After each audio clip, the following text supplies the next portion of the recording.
Hello and welcome to what I am sure is the first international edition of the Cyclone Insider Podcast video show and radio program. We are on every platform you could possibly think of. And I am in Ireland ahead of Saturday's game between Iowa State and Kansas State to kick off the entire college football season. He's Eugene Rapé back in Des Moines. Eugene, I don't know if you're... it's still pretty early there. It's the middle of the day here for me in Dublin, although the jet lag has been a tough beast to slay so far. I've been feeling good, feeling bad, feeling good, feeling bad, but we're here. We made it. Yeah, you look good. You sound good. You feel like you're trooping through it. How's it been so far? It's good. I got here early Dublin time Wednesday morning, like 3 a.m. Iowa time.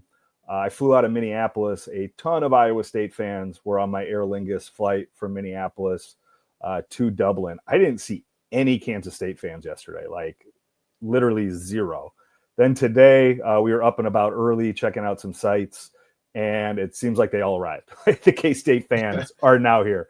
I saw lots of Iowa State fans, like I said, on my flight. I saw lots of Iowa State fans moving around Dublin throughout the day yesterday. And then saw again plenty today. So like, not to say that Kansas State fans are outnumbering Iowa State fans in any way. Just I didn't see any yesterday, and now they were everywhere I looked today around central Dublin. And Iowa State fans are here in mass too. I think the impression I've got, certainly from the Iowa State side, is that a lot of people that came early. This is a long trip, so people are making it a week, 10 days, 2 weeks. That people that came to Ireland early were kind of making their way around the island throughout the week and are arriving today and tomorrow ahead of Saturday's game. So I do think there'll be a continued influx of fans, probably on both sides here over the next 24 and 48 hours. Both schools sold over 10,000 tickets. So my impression and my understanding is that it's going to be as close to 50-50 as you could probably get. I think the way that the stadium sets up, it's probably going to be a quarter Iowa State fans, a quarter K-State fans, and then 50% Irish fans. And I've had mixed messages about how aware people are of this game.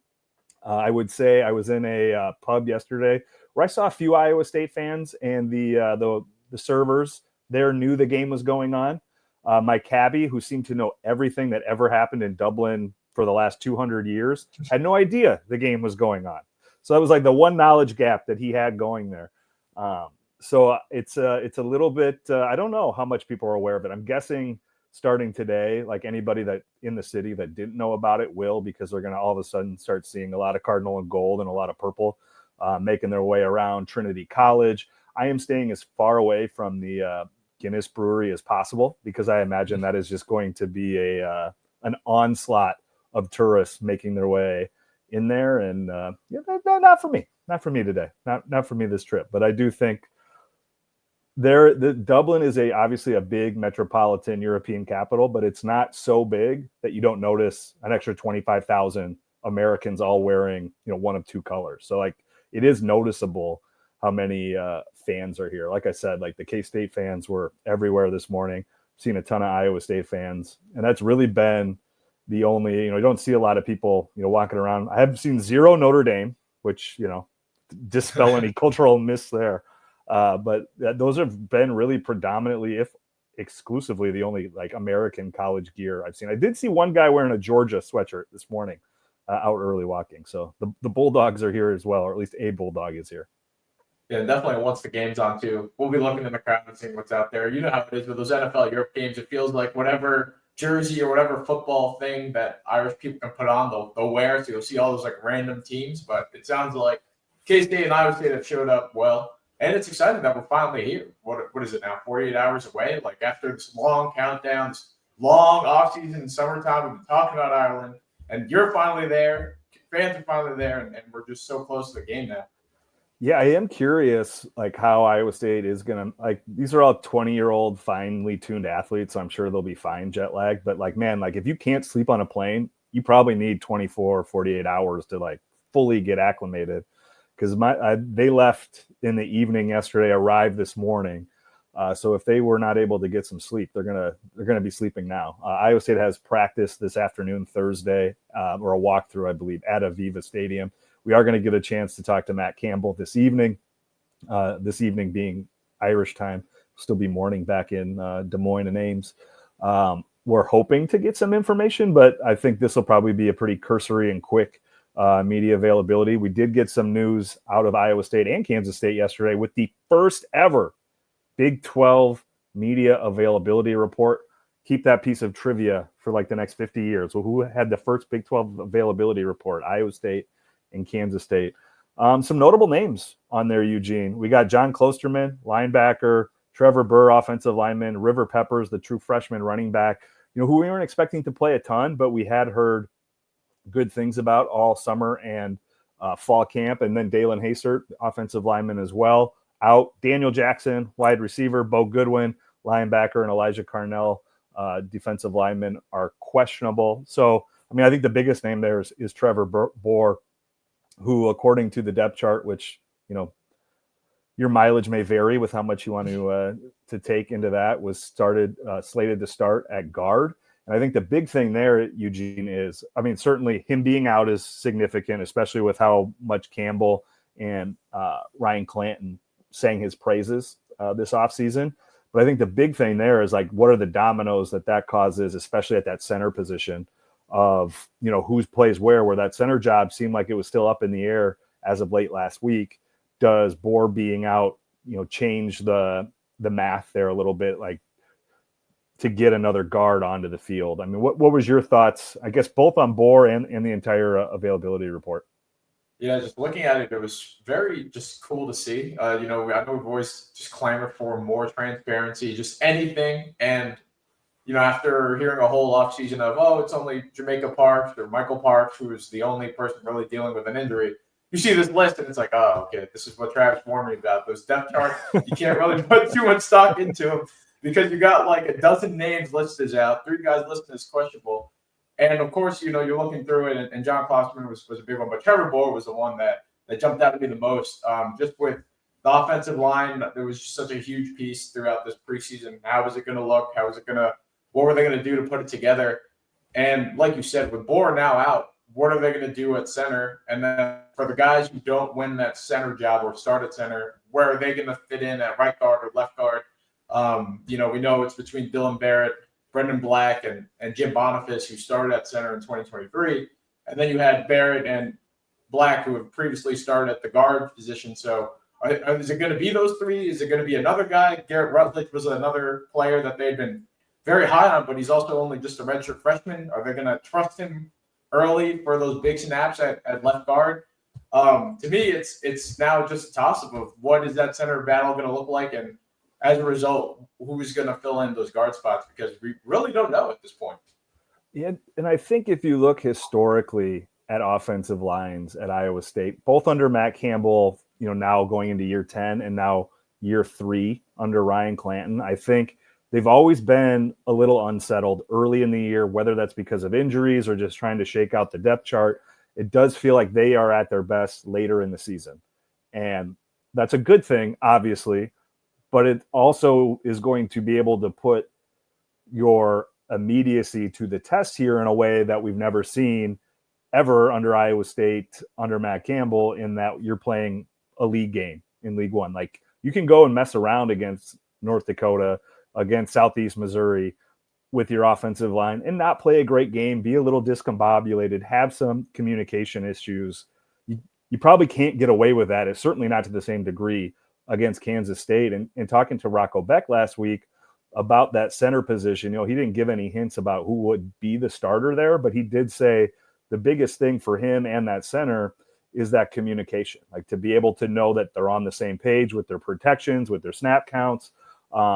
And now, like, if you've got even more movement across that offensive line that wasn't necessarily anticipated, is that going to increase the degree of difficulty for those guys in a way you really don't want to be dealing with when, you're probably, like, let's say, like, if 100% is as good as you're going to be all year, like, just, I think the nature of an offensive line, I know I singled out Campbell and Clanton, but I do think this is probably universally true. because of that it's five guys trying to work in unison. Like you're at what, 60 to 75% of that capacity in your first game. Like, does that degrade a little bit if you're mixing and matching in a way you weren't anticipating or hoping to have to deal with against a, Chris Kleiman defense? Yeah, just like the physicality of Kansas State, like that's just something that they've just been so well known for, especially their front seven just being so well established.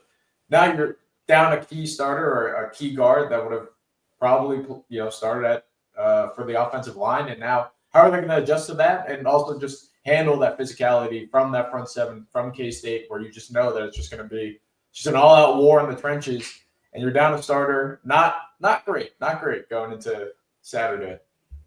No, and I mean, not great, but it's like surmountable, right? Like they can figure this out. And I do think like what we've talked about historically at Iowa State with the offensive line is like depth has usually been the issue. Like the first five guys are fine, but if you show some wear and tear, if guys sit out and you're having to go to 2 or 3 in the depth chart, you really see a gap there. And I do think that gap has shrunk in the last few years, certainly with Clanton and Campbell, to where like I do think this is not as like a 5-alarm fire as much as a guard being out can ever be in a week 0. Yeah.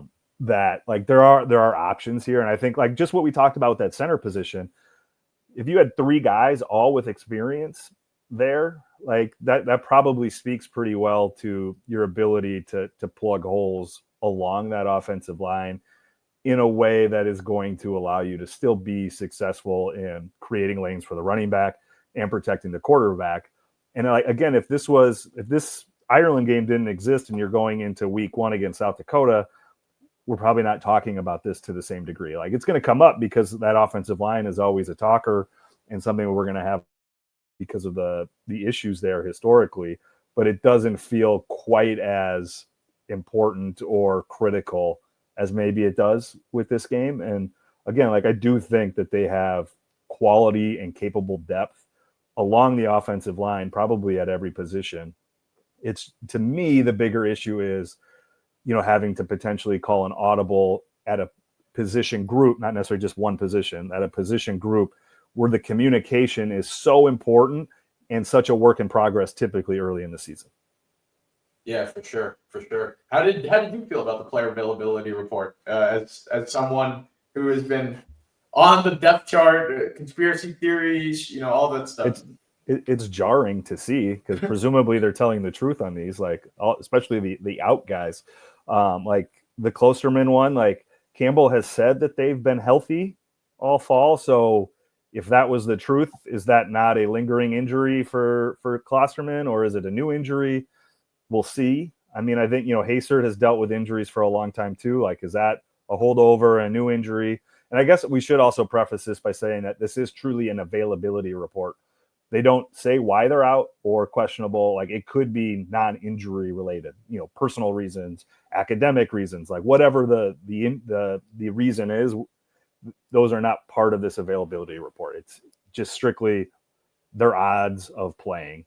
I mean, like Daniel Jackson's coming off an Achilles injury last year. So my suspicion would be that that's probably, still holding him up.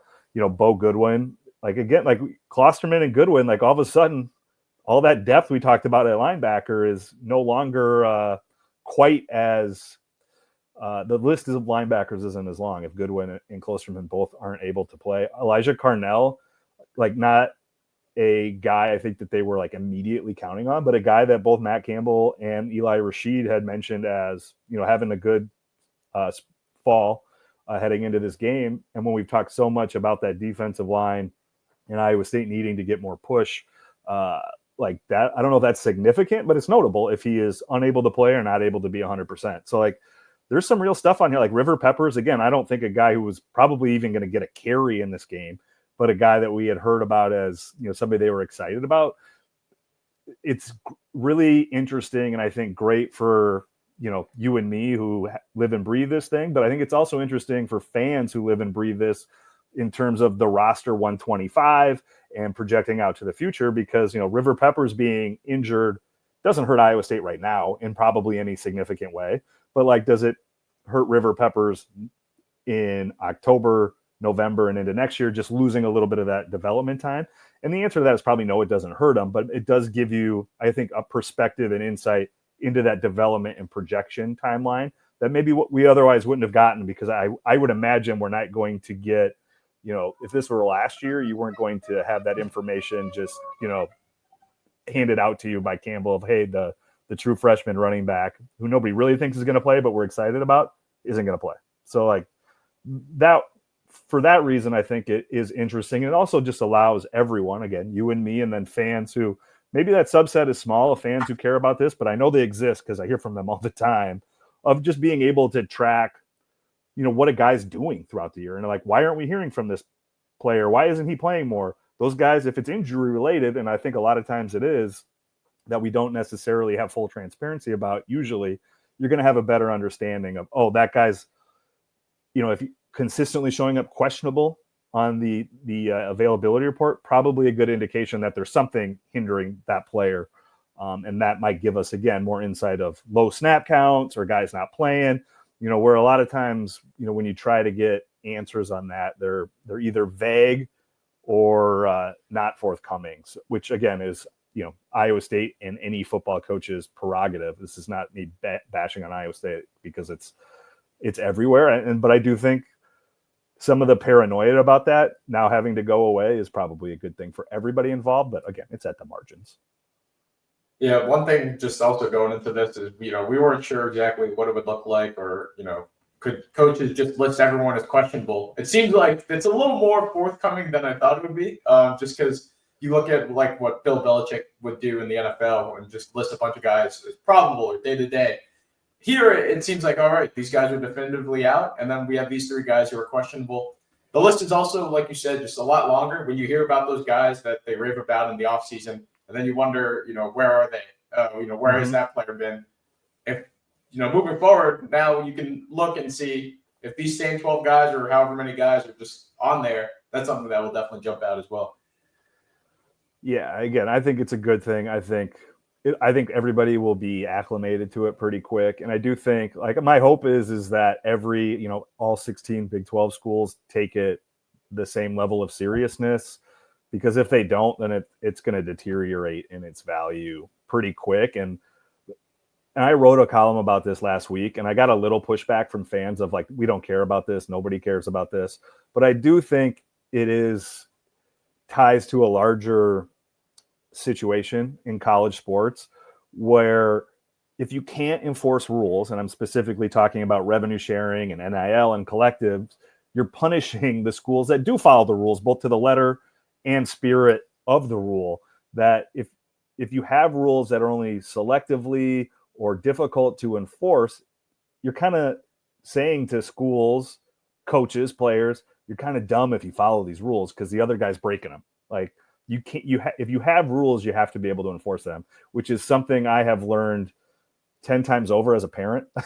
Like, if you're going to say you can or can't do something, you got to be able to enforce that. Because if you can't enforce it, oh, buddy, you're in trouble. You are in big trouble. So, like, that's the perspective I take from this as a parent. Like, I can't threaten to take away an iPad and not take away the iPad, or I am suddenly powerless for going forward. And that's how I look at this. Of, if you're going to have these things, whether it's an availability report, which is obviously on a much smaller scale than like what the College Sports Commission is trying to figure out with specifically how do collectives work and what are the rules around there. And that's where I think it's important, because it just speaks to the larger environment of college sports, where we're obviously in moments of huge flux here and change. And some things are going to stick, some things aren't. Like, that's another big part of college sports. It does seem like there's things that are emphasized here, and then in 6 months later, we forget. Like, I do think, like, it's important in a time of change for whatever the powers that be to establish themselves as being able to enforce rules consistently. And like that, to me, the availability report is important, and I hope the schools follow it. But I do think it's just part of a larger tapestry, which I'll say here, now I'm in Ireland, and tapestry of how rules are implemented and enforced. And I do think that's important to some degree. Yeah, like, what's the point of just implementing all these things if you can't really enforce it or just have any backing behind it? Like, I just feel like at that point it becomes unproductive. Like you said, I think the parent to child is a good example, or it's like a good like crossover here. Especially if, like you said, if certain coaches aren't doing it and others are, then what's the point? Why have it at all? But I do think overall that this is a good step in the right direction. This is a good step in the right direction. We would have loved to have this last year. I think that last year, like if we had these availability reports, it could have changed the game. But obviously, weren't a thing then. But it's good to have now. This is the Cyclone Insider Podcast, video show and radio show. He's Eugene Rapay. I'm Travis Hines. I am in Dublin, Ireland, where Iowa State arrived earlier this morning after taking off from Des Moines International late last night or yesterday evening. And Eugene, you had a really good story on everything that went into Iowa State logistically getting themselves and all their stuff over here. And I thought there was a lot of interesting things in there that makes sense when you think about it, but wouldn't initially occur to you. Like when you wrote about, I'll let you explain the story a little bit, but to me, like the thing that stood out was how everything was going to have to go through customs. Like I was like, oh yeah, I didn't even think of that. And like some of this is food and it's equipment. It was like, man, like this is a significant undertaking by a lot of people behind the scenes that certainly fans don't know and interact with. And like, this is such behind the scenes stuff, is like a lot of stuff that we don't even really know or deal with, certainly on a day-to-day or week-to-week basis within the season. Yeah, you show up to the games, you think that's like, the magical gnomes come out, they tried out the equipment, all these players just come out of the locker room, they play, and then they go home, and then that's it. Just learned so much behind the scenes, just talking to Skip Urbanek and just other people around the Iowa State program, just what it takes to shift the team or move a team overseas. One thing that I didn't realize was when they travel on the road, no matter where on the road it may be, whether it's, to Florida for the Pop-Tarts Bowl or any other Big 12 game, they just haul their equipment by truck. And while there's definite organization and there's a process to that, it just sounds like, just throw it all on the truck, whatever fits, and we'll worry about it later. If we forget something, we can run to Modell's, or we can run to Dick's Sporting Goods, or we can run to Walmart and grab something. But here they've been working on this since January. It just trying to put together what are they going to bring, what are they not going to bring. And it's interesting because you look at the list, or you hear about this 1,083-line spreadsheet that they've been working on, just documenting the dimensions, the weight, preparing everything for customs. And you hear about like football equipment, things that you would, find necessary, like shoulder pads and helmets, and also just the communication systems, iPads. And then they're like, oh yeah, and we also have Sweet Baby Ray's, and we also have Frank's Red Hot, because you might not be able to get that in Ireland. So, just like quality of life, things like that, and also medical supplies.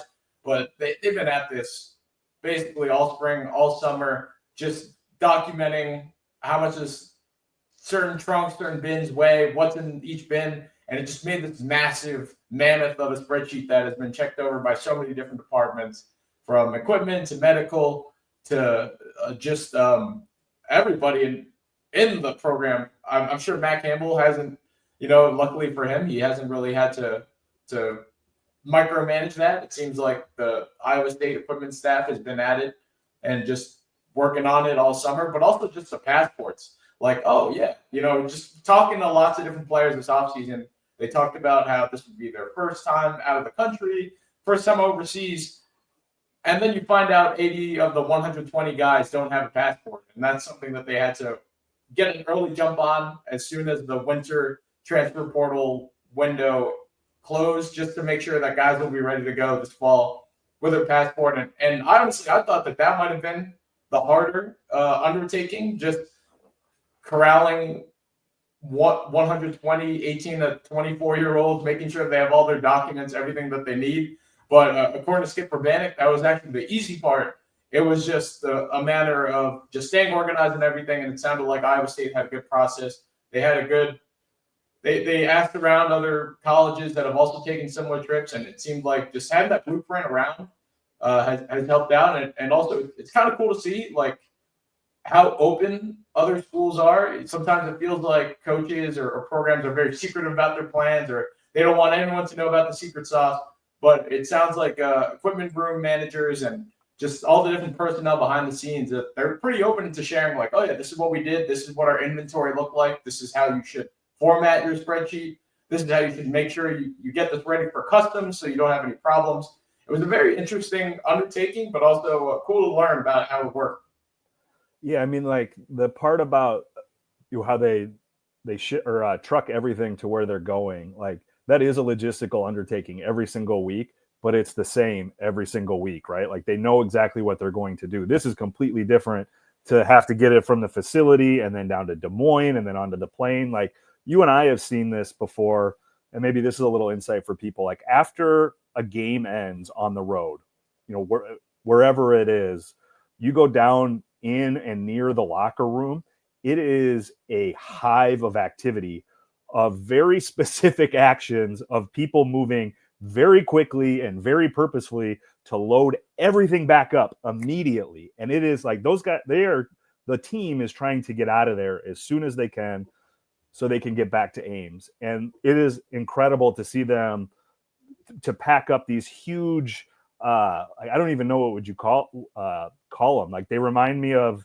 in the later seasons of Breaking Bad when they're fumigating houses and they've got those big trunks. It's all like that. Like it's all, That's how they pack all their stuff on these huge trunks, and they're putting iPads on there. They're putting equipment in there. And it is, again, like a well-oiled machine where every single person knows their job and how to get it done quickly, because they've done it over and over and over, year after year after year. Even if it's not the same people every year, like they have a system in place. Like this, they had to kind of create a system out of thin air. And like you mentioned, they had help from other schools. And obviously, the people that run this game have familiarity with it, of how to make this happen. But it is, when you're talking about the level of detail and the expansiveness of moving so many things and people, it's pretty incredible. Like you wrote in the story, like you had individualized serial numbers for all the iPads that were getting packed and brought over.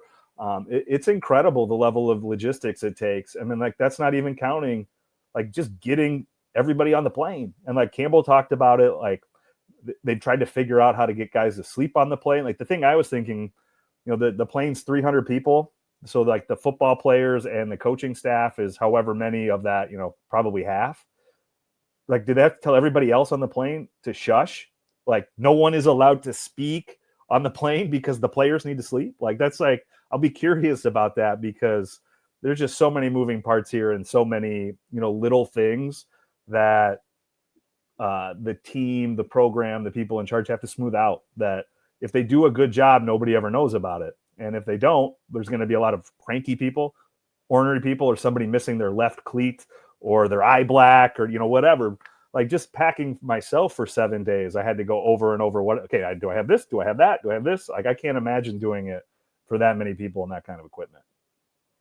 Yeah, but these guys are pros. Like you said, just after any road game, they're like worker ants, and they just go in while we're interviewing people, and then before you know it, they're ready to go in like 40 minutes. Like they pack to close up shop, and they're back on the truck. Just with all this, they said, just talking with Urbanik and a couple of equipment people who've done this trip, everything outside of just packing is normal. So like, once they actually load up the plane, which they did, they had to send the plane over a week early just in case, A, to make sure everything is there on time, but B, if they actually did forget something, they could just haul it in with whenever the team actually flies over. But other than that, like once that plane goes, like it already knows where to go, whether certain things are going to the team hotel, whether it's just going to the stadium. It's just pretty normal other than flying.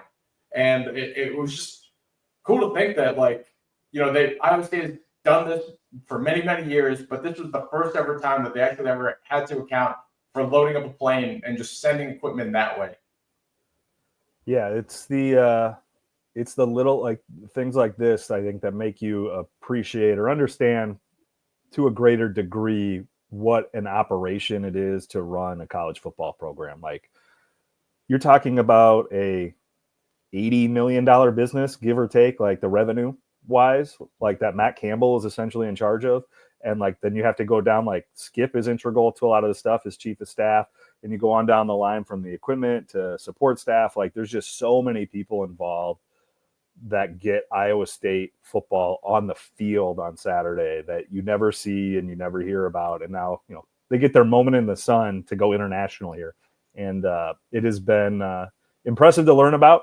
Hopefully we don't hear anything more about it because everything, got here that was supposed to get here. It sounds like, that should be the case, but hopefully they have enough Sweet Baby Rays and Frank's Reds Hot. Like, that would be a tragedy. I mean, I haven't investigated all of Ireland or Dublin yet, but I have not seen a single hot sauce. I will say that I have not seen any hot sauce. There's no Chula or Tabasco on any of the tables that I've seen walking past the cafes or pubs. So like I did see a barbecue place, so presumably they have some barbecue sauce, but is it of the quality of Sweet Baby Ray's? I doubt it. One other tidbit was Skip mentioned that him and the nutrition staff actually flew in advance, months way before this game, just to sample food and put together a menu for the players for the 3 days or 3 nights, however many days they'll be here. And also Matt Campbell just taking the trip himself last year, just kind of going through the motions. Sounds like Iowa State is trying to convince themselves that they're trying to make this as normal as possible, but it's still just there's so many different variables that they've never had to deal with before. It's just so interesting how they're putting this together. You talked about just kind of dealing with jet lag, but is Iowa State's sleep specialist, like, are those coaches that they've been talking about for months just leading into this game, did all their teachings pay off? Like, I know for me personally, I can't sleep on a plane, but it sounds like all the different players have been really taking this very seriously, whether it's banking sleep or just techniques on how to sleep on the plane, melatonin, whatever it may be, and just keeping sunglasses on for 2 extra hours when they land, just to kind of, I don't know if it's to shield their eyes from the circadian rhythm. Circadian rhythm. Yeah, You gotta, like, your body knows. Learning so much from just what it takes to just even get the team there. We didn't even get to the game part yet, just getting there. You know what I am going to ask about today when we talk to Campbell and maybe a player or two? Like, what is the reclining policy on Iowa State planes, especially on an international trip? Does everyone recline? Does nobody recline? Because the person sitting in front of me on the ride over here, and I flew Aer Lingus, so I'm assuming I was on a similar, if not identical plane. I don't even think the wheels had fully left the ground. I think there was still a little rubber on the ground, and the seat went back for the next 8 hours. Not a lot of space there. Not a lot of space. I did not get a lie flat business class. The person in front of me seemed to be almost lying flat into my lap. But so I'm curious, like, does Tyler Miller, like 6'9", 335? That dude's got to recline, right? Like, so, like, there's got to be. I know, like, the basketball team, when they fly commercial, the tallest guys get the exit rows, and the guards are forced into the regular seat. So this is the hard-hitting journalism I am going to perform this evening when we talk to Iowa State, but maybe I'm the only one that's interested in that. No, I think that's a good point. I remember when we were flying out to Utah last year, and we had the basketball team for a leg of our journey when they were heading to Maui. Yeah, they're trying to be incognito, but then you have like 6'8", 6'9", Joshua Jefferson putting on his hoodie, like, no Iowa State. It's like, oh, come on. Like, everyone knows who these people are, but didn't look like they reclined too much. So I'm curious what Tyler Miller did. This is the Cyclone Insider radio show and podcast. He's Eugene Rapay. I'm Travis Hines, coming to you from Dublin, Ireland. Iowa State, Kansas State. We are now, like 55, 60 hours? My math is terrible. Away from, less than 48 hours, right? Yeah. Just about 48 hours. Just about 48 hours away from kickoff in Aviva Stadium on Lansdowne Road.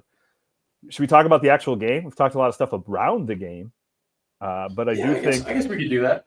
I do think, like, again, hugely important game. I don't think you can overstate, unless you're talking about like this is the Big 12 title game in August or a play-in game for the CFP. I don't think you can overstate how important this game is. It's a huge game for both teams for so many different reasons. And I don't know that we need to go through them all again because we've been talking about it all summer long. But huge football game. Like the pop, the circumstance, the international audience, the ESPN audience, the first game of the college football season, all those things are big and important and are going to heighten the stakes. But when you're just talking about win or lose, this game is hugely important for both teams.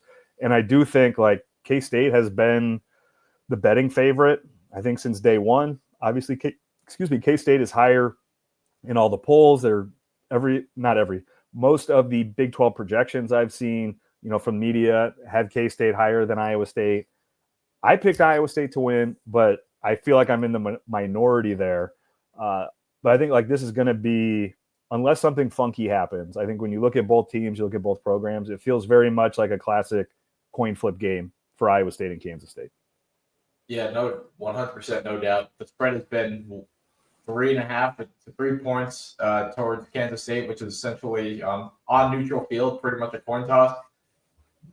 Like you said, I mean, there's just no way to really understate how important this game is. Just putting all the circumstance of playing an international game, just if you lose this, you're behind the 8 ball right out of the gate. And then you can't really forget about it because when you go to non-conference games, because that 0-1 in conference standings will just sit there for 3 to 4 weeks until you return. In Iowa State's case, they return back to Big 12 play against Arizona in a month. So, you don't want to start out with a loss, but to just be behind that 8 ball in such a conference that has so much parity, it'll be costly. It'll be pretty big. Every game definitely matters here. Yeah, and it's not just 0-1. It's you've lost now your head-to-head against a team like that is probably, or we anticipate is going to be right at the top of the standings that you're going to be competing with to get into that Big 12 title game in 4 months. Like that to me is like the other part here is like maybe with all the tiebreakers and the multi-team tiebreakers that we saw last year from the Big 12, maybe the head-to-head isn't as critical as it would have been, in a 12 or 10 team situation. But I do think it is super important. Like, I mean, it just like that is, and it's important if we think Kansas State and Iowa State can be first or second team in the Big 12, which I think we can. Like, I'm not going to guarantee that certainly, but I don't think anybody will be surprised if we ultimately do see a rematch in the Big 12 title game between these two teams. If that's the case, it's important for the Big 12 or each of these teams individually because of your college football playoff resume. Like the Big 12 has been steadfast and adamant about they're going to get 2 teams into the CFP this year. And if you play well in these games and you see both of these teams move up the ranks, or it's going to be an important resume line if you win this game, even if it's not both of these teams in the college or in the Big 12 title game. If they're both in the mix there, this is an important bullet point for your CFP resume if you're going to be that second or third team that the committee's looking at, because obviously we would anticipate the top team getting in without much issue. Yeah, no, that's another good point as well. Just, everything matters now, especially with the way that the Big 12 just – I know that they're saying that they want to have multiple teams in this year, but it looked like last year they didn't really have the respect from just kind of like the national, and they kind of played around a little bit by not putting out preseason rankings in hopes that would kind of help with the perception. But that's also kind of the other problem with this. Like if you lose, like now you put your destiny or you put it in other people's hands, just like last year when Iowa State was just praying for BYU to lose. And fortunately, in that case, all the different variables or all the things that needed to happen for Iowa State to get into the Big 12 title game. But do you really want to be in that position again? Do you want to be in that position where you're sweating? No, you want to be able to be in the driver's seat here, and that starts with a win on Saturday. Yeah, and I think the interesting thing about this game, and I think this is probably more true than it's ever been before universally across college football because of the transfer portal, is like we feel, I think, pretty good about where Iowa State will be on both sides of the ball, but we don't really know what it's going to look like. Like, does Chase Sowell and Xavier Townsend, like, are they immediate contributors? Like, is Ben Bramer a big part of this offense? Is Carson Hansen at another level? Like, we talked about that offensive line. Like, does that offense start out at week 0 operating at 80 or 90%, like they got pedal to the metal, or do they got some figuring out to do? And I think on the flip side, defensively, like, what does that look like? Well, we've talked about linebacker and secondary a lot in terms of personnel, and we've talked about the defensive line about, getting to the quarterback. Well, like, Avery Johnson's pretty damn good. Like, is he going to be able to really hurt and consistently hurt an Iowa State defense that maybe isn't operating as an 11-man unit yet. Like that is not fully engaged in what John Haycock is going to have them be. And the issue there is against a guy that is so dynamic like Johnson is that if you make a mistake, it can be 6. Like the explosive potential is on every play in a way that it wouldn't be maybe with some other quarterbacks with what he can do, certainly with his legs and his arm. And I think like that to me is what makes this so intriguing. I think Kansas State has much the same questions on the other side too, of like, how do all the new pieces fit together? Like, so again, like, I don't think this is an Iowa State specific issue. I think we have a better understanding of the Iowa State side because we are in it day to day, that there are a lot of things that I think that I feel good about Iowa State being over a 12-game season, but over a 60-minute game to start the year. Like I could see a lot of things that ultimately get solved and are good for them being issues in week 0. And I think, again, that's true across the board, but maybe a little heightened for Iowa State with the specific positions that we have those questions about.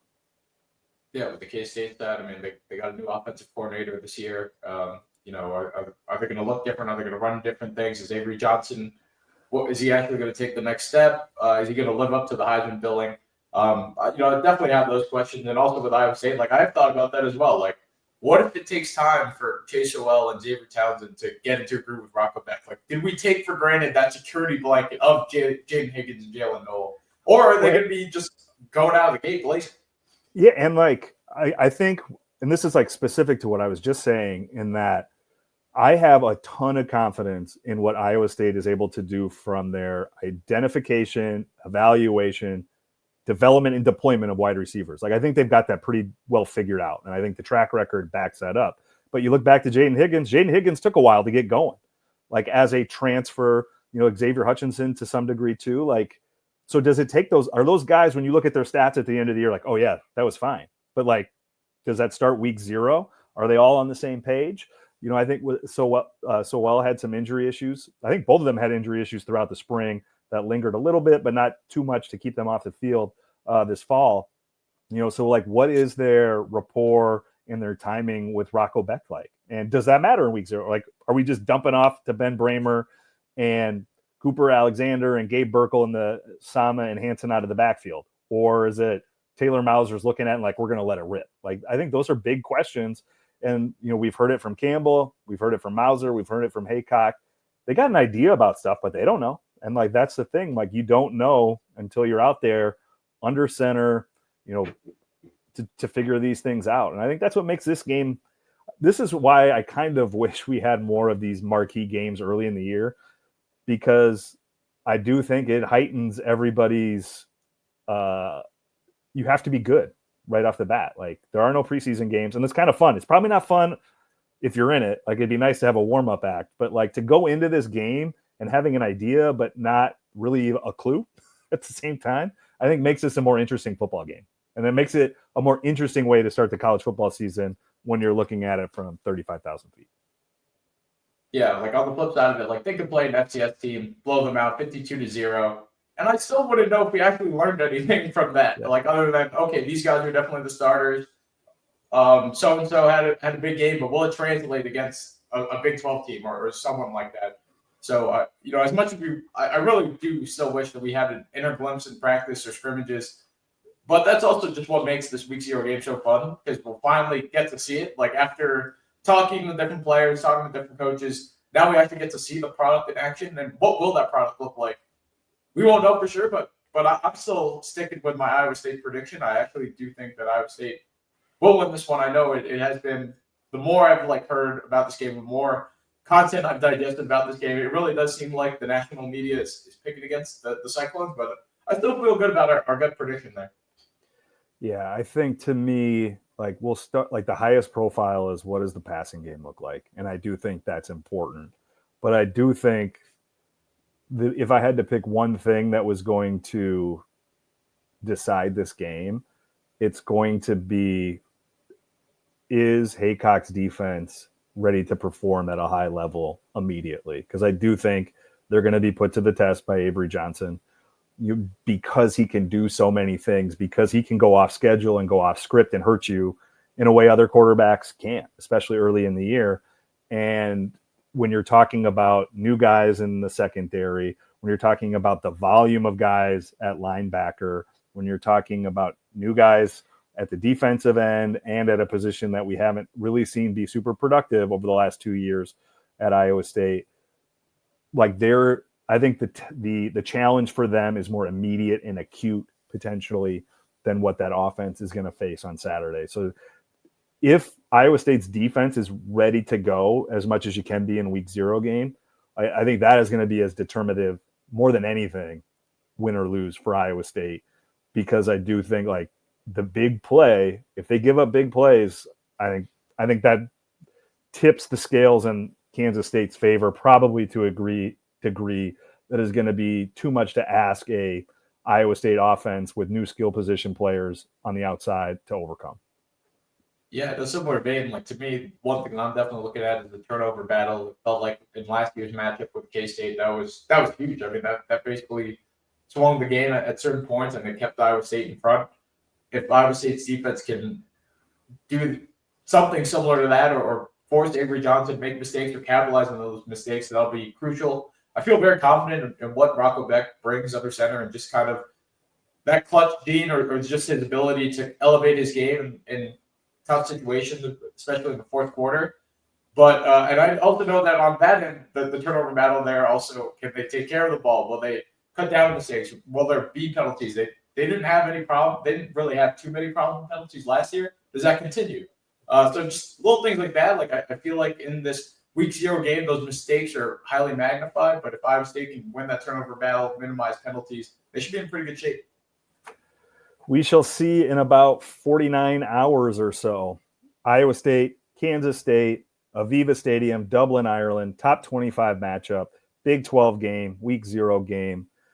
As good as it gets to start out a season.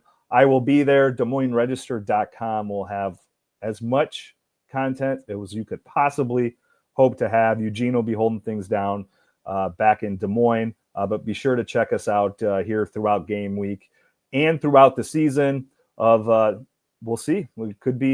I think it'll be interesting to see how they can back up a last year's 11-win season with what I still think is probably going to be a pretty good Iowa State team in a wide open Big 12. He's Eugene Rapay. I'm Travis Hines. This has been the Cyclone Insider radio show, podcast, and video program. Thanks for watching and listening, and we'll catch you next time.